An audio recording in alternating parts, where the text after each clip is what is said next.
Morning বন্ধুরা। সবাই হয়তো ভাবছো যে এত অন্ধকারের ভিতর কি করছে। এখন হচ্ছে টাইম হচ্ছে 4:30 কি 4:45 এরকম হবে। তো এটা হচ্ছে দীপান্বিতা লক্ষ্মী পুজো যেদিন ছিল সেদিন ভোরবেলা। তো এত সকালে উঠেছি তার একটাই কারণ, তো দামোদর মাস চলছে, এখন সবাই জানো কার্তিক মাস দামোদর মাস। তো মা বাবা তো দামোদর মাসের ব্রত করেই সারা মাস ধরে, আর তারই জন্য দীপদানের একটা অনুষ্ঠান হয়েছিল ছোটোখাটো। সকালে উঠে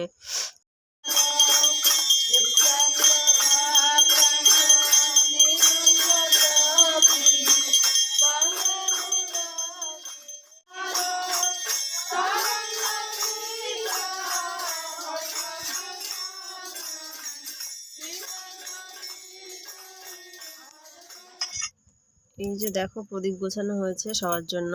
তো মা সবাইকে প্রদীপ ভাগ করে দিচ্ছিল না, জ্বালিয়ে দিচ্ছিল। এই প্রদীপগুলো দেবে গান ঠান, ঠাকুরের গান ঠান গাওয়া হয়ে যাওয়ার পরে সবাই প্রদীপ দেবে। অবশেষে আমিও একটা দিয়ে নিলাম সবার দেওয়ার পরে। আমি তো তেমন কিছুই জানি না কীভাবে কী দিতে হয়, জাস্ট ঠাকুরকে একটু দেখিয়ে দিয়ে আসলাম। আর লাস্টে ছিল অল্প কিছু প্রসাদের ব্যবস্থা, এই যে ফল আর একটা করে খই আর ভিতরে একটা করে মিষ্টি দেওয়া আছে।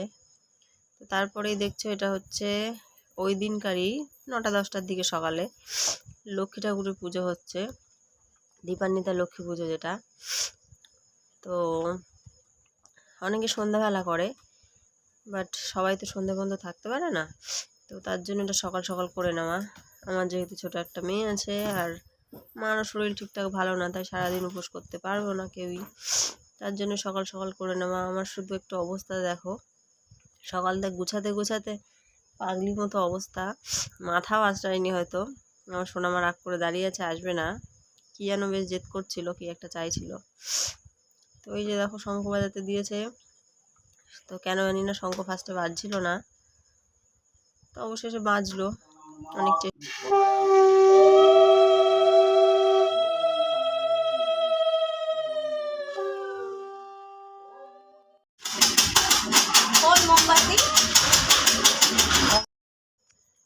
তো এই যে সন্ধ্যাবেলা আবার বাজি ঠাজি একটু পোড়াপুড়ি করে আবার একটু ঠাকুর দেখতে বেরিয়ে পড়লাম।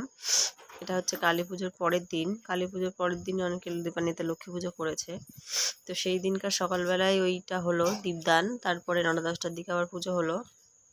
আর সন্ধ্যাবেলা বিকেলে প্রসাদ দেওয়া হয়ে গেছিলো, তাই সন্ধ্যাবেলা আবার একটু বেরোলাম মা আর মেয়েকে নিয়ে, একটু ঠাকুর দেখে একটু ফাংশন দেখে চলে এসেছিলাম। তো ফাংশনে দেখো বাচ্চারা কত সুন্দর নাচছিল, এত ভালোই ভিড় ছিল, সামনে থেকে তুলতে পারিনি, তবু যেটুখানি তোলার চেষ্টা করেছি সেটুখানি তোমাদের সাথে শেয়ার করলাম। তারপরে একটু এর থেকে একটু বড় মেয়েরাও নাচবে এই যে। তো প্রোগ্রামগুলো বেশ ভালোই হচ্ছিল, তো মোটামুটি সেগুলো দেখে সোনামা বেশ এনজয় করছিল ওরা নাচছিল বলে, নাহলে বসতে দিত না। তো নাচগুলো দেখে এনজয় করতে করতে টুকটাক খাওয়া দাওয়া করে বাড়ি চলে আসলাম। আজকের মতো এইটুকুই, টাটা।